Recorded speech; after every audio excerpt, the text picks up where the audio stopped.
Morning, all. Well, as we sift through the wreckage of last night's vote, the big question is what has happened to the big bird, namely Brexit. So leave to one side the questions about Mrs May's position and so on. Has the dynamic in the Brexit debate changed?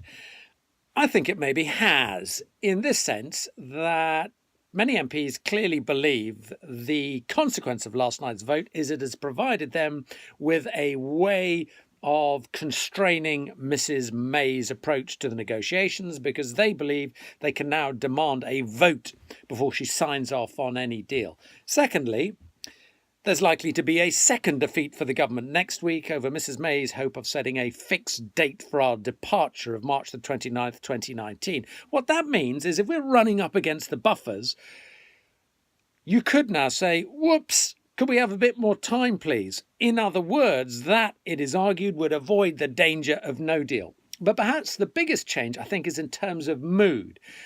I got the feeling, watching the debate, that the former Remainers have found their voice. More than that, they found their steel, their backbone, and their willingness to speak out. And I just wonder whether the balance of power is now shifting in Parliament towards those in favour of a much more soft egg yolk kind of Brexit.